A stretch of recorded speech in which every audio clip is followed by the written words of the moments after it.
Hi, and welcome to Focus, a public affairs presentation of the Christian Broadcasting System. I'm your host, Benson Gregory. Our special guest in studio this week is Mark Kane. Mark is the founder of Shelby's Way. Mark, thanks for being with us today. Thank you, sir. I appreciate it. Let's talk a little bit about Shelby's Way. What exactly is that? Well, Shelby's Way is a 501c3 nonprofit that I started in 2011 after the death of my son. He passed away by suicide in December of 2009. And I didn't know or had even thoughts at that time of starting a nonprofit. It was a year and a half later, but a lot happened that night that Shelby passed away. And one of the things is that we had a lot of conversations that night, and I didn't know that 2 hours later we would lose Shelby. But Shelby had went back to church and was baptized on September 20th of 2009. And it was really important to him that night. He invited myself and my wife to his Christmas Eve service. So that invitation, going to Christmas Eve service, starting a relationship with Christ. I was baptized on February 28th of 2010, and starting that relationship with Christ just opened up a whole new world to me. And with everything that I was going through and everything that I was seeing and all the stigma and things that were attached to suicide, as a Christian, it just led me more towards sharing suicide and everything that was happening with people and what was going on in the world. And I don't know, just compassion and empathy came out a lot. And in July 2017, I left my job to start the nonprofit, and we haven't looked back since. And Shelby's Way is an organization that really it takes some unique angles to spread the word about suicide prevention and awareness. Yes, it does. Right? Yes, it does. We don't serve just this community, but this is we have different events throughout the year, 6 or 7 different events. We spend a lot of time in the hot rod community. I was going to say, everything is pretty much car focused for the most part, kind right? of car focused. We do have a golf scramble every year in June. We have an off-road event that we just started this year. Is our first year, Shelby's Off-Road Adventure at Callie's Campground in the Red River Gorge. Cool. We have a young group of folks that host that for us and put that event on and take people on a guided off-road thing. And this was our first year in the off-road deal. So yeah, we're into the car stuff, whether we're having our Deuces of the Bluegrass event, or our Shelby's Mustang Corral, or the Hot Rod Hullabaloo, which is our biggest event of the year. I do a lot of get-togethers at the shop on Friday nights throughout the spring and summer. But then we also have our Blankets and Blessings drive for our homeless, which we just had back on November 4th. So our homeless community, there's a large suicide rate and mental health problems in our homeless community. So we started a Blankets and Blessings drive for toiletries and new or gently used blankets that we do every year. And we get our hot rodders together and we go on a back cruise bluegrass little tour, and we visit 3 different shelters that day and drop off items. But I spend a lot of time in the automotive aftermarket community. It's a great community. They love to give, and it enables us to raise the funds needed to go back to Shelby's Way to do all the things that we do. But again, these events aren't just about the cars. It's really more about community and fellowship. Well, the cars are, I think cars are neat. I'm not a car guy. Yeah. I'm just not. I love cars. I think they're neat to look at, but I don't have the mental capacity or whatever for cars. But I still enjoy going to car shows. Right. I love looking at cars. I need somebody like you to tell me why the car I'm looking at is special. I can tell by looking at it that there's something about it, but I need you to talk about headers or whatever. But that's the neat thing about cars, is you don't have to be a total gearhead to appreciate them. No. And you don't have to be a total gearhead to come out and bring your kids and enjoy something like the Hot Rod Hullabaloo. Because there's stuff going on for everybody. Yeah, exactly. There's things going on throughout the day. We have a Miss Hullabaloo contest, which is retro-based and family-friendly. This year, we just crowned a newly Little Miss Hullabaloo from age of 0, you want to say, to 4 years old. Oh, cool. So we crowned a little toddler young lady this year. She is our Little Miss Hullabaloo. We have a Hot Wheels drag race for kids 12 and under.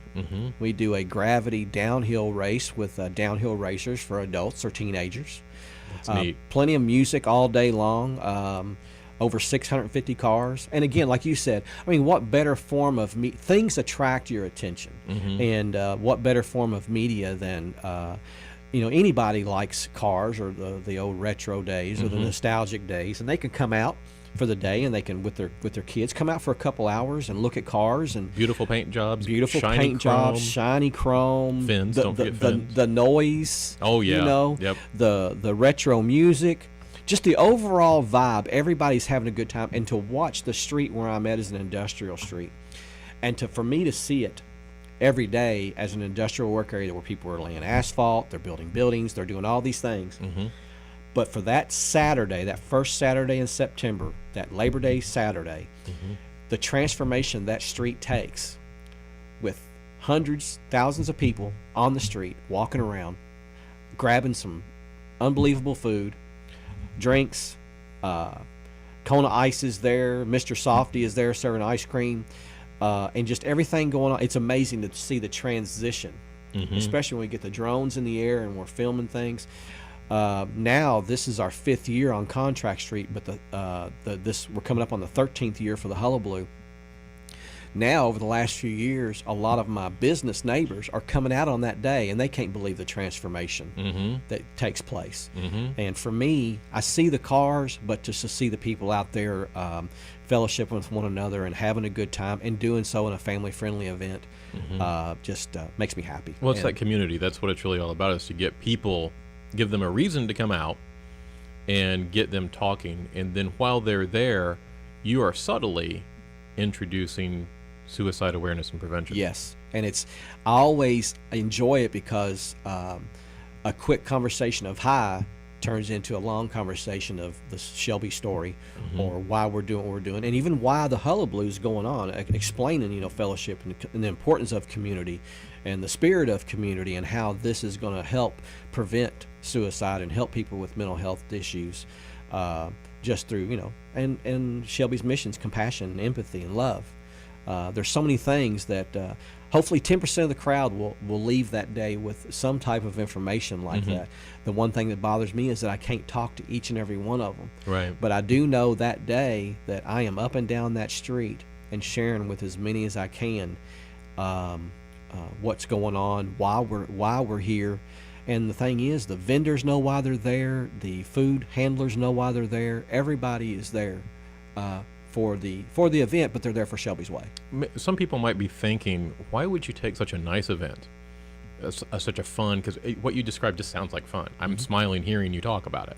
It just sounds like a fun event. Why would you take such a fun, bright, literally chrome is bright and shiny, why would you take a pretty event like that and just bring the dark cloud of suicide over it? Suicide is so dark that we don't even talk about it. Why would you bring that out? It's funny. It's a few weeks ago I was thinking about that, and I started thinking about normal everyday situations, everyday things that we do, that while we're struggling with a money issue or an argument that we have with our wife or our husband, some things our kids may be going through at school, we're still maybe on the lake fishing, we're still at work doing our job, or we're out playing golf with a buddy, or we're going to a car show. I think it's neat that we can take an event, that we can take a normal everyday situation, a normal everyday activity that is happening, and make something so good out of it to lighten people on that tragedy, on mental health and on depression. I don't know. I think it's just saying something good, that this can't be so bad when we're bringing it in such a good atmosphere to talk about. We're bringing it just a normal situation, a normal event, something that you normally would do, and you're putting it into that event or into your work for that day or whatever, because we all do it, but we're able to share it in this matter, but still yet talk about the delicate situation while we're all having a good time, and I think that's good. We've talked in the past and off the air, and part of it is just bringing it out of the shadows. It is. Because for whatever reason, mental illness, especially in our society and in this country, we really kind of imply that you need to tuck that away. Right. If you're having trouble dealing, be a man, suck it up, and get through it. There is no reaching out for help. There is no seeking those connections. And if we were doing more of that, clearly I think we would see less suicide and less issue with mental health causing major crises in this country. Right, and it's a conversation. You know, these last few weeks, I don't know if you want to call it counseled, but I've had parents reach out to me. They've talked to their children. They've noticed changes in their activities. They've quit jobs. They've quit doing sports activities. They're getting bad grades, and we've talked to them. But Mark, we know your organization. We know you. We've heard you at events. Can you talk with them? And it's just a sit-down conversation that the young lady that I talked with a few weeks ago, she said, "You're not what I thought it was going to be." And I guess maybe she thought it was going to be this formal conversation or what have you. But she told me, she said, "You came and picked me up at school with my parents' permission, and you took me to lunch, and we talked for hours and hours and hours. But you didn't come in a suit. You didn't come in a collar-down shirt." She goes, "You came in what you were wearing and working in the shop that day." She said, "You know, and you talked to me just like a normal person." And she goes, "And I was able to share with somebody that I don't know other outside than my parents." But I told her, the first thing I told her, I said, "Look, I'm not a psychologist. I'm not a psychiatrist. I'm just a redneck that loves you, and I care about you." And I told her, "I just want you to know that I love you. I care about you. I want the best for you. And if there's something bothering you or things you want to talk about, let's talk about those things." And the conversation starts, you know, and that's where we need to start. And if we can do that through a conversation at an event like that, so many people have reached out to me at other events I've traveled to. So many people in this community that I think is a fun community. It's a fun hobby. It's a fun way to make a living. They have, it's amazing when you receive a phone call from those parents or somebody wanting more information. You know, we're doing our job. We're doing our job. Shelby fell victim to suicide in December of 2009. And we're rolling into the holidays. And the holidays, for whatever reason, are a really heavy time for people. Yes, they are. And it becomes very difficult to get. We have the season changes, and people talk about seasonal depression and stuff like that. That's not what we're talking about here. We're talking about depression that is so strong and powerful, or something that's going on in your life that makes you think ending it is going to be better. Yeah, because they have isolated themselves. They have pulled away from family and friends. And this is even just another bigger opportunity to withdraw and isolate themselves further. That's when, if you're a friend of somebody or a family member, or again, if it's your husband, your wife, or your son or your daughter, in this case, it'd be somebody that you don't know at all. You might want to visit that person, invite them to church, invite them over to your house for the Christmas Eve, invite them over to your house for a dinner on a separate day, and just let them know that you're thinking about them, that you love them, and you know, just ask the simple question, you know, what can I do for you, and are you okay? Yeah. Sometimes it just takes a simple gesture to let somebody know that they're loved and they're being thought about outside of the people that they think they should be loving and thought on. Yeah. It's amazing what a total stranger or a total person that's kind of in the know, that knows you, what difference that can make when you express those feelings to them, and you may avert a tragedy. A phone call, a text message, a coffee, a lunch. That's it. Can make a world of difference. Sincerity, compassion, empathy, be all of those things, because they know when it's not. Be all of those things, genuinely care. And I think it's kind of on us to reach out. It is on us. It is not up to them to reach out for help. Because they won't. Well, that's part of the problem. Yes. You know, I call it coming out of the closet, so to speak. It's something that's hard for them to talk about, because for years the shame of you're depressed or you're mentally ill has been breached into our heads. That when somebody is feeling all these feelings that are outside of a normal feeling, they're afraid to come out and discuss. They're afraid to come out and say, "Hey, I'm suicidal. I'm thinking about taking my life." Yeah.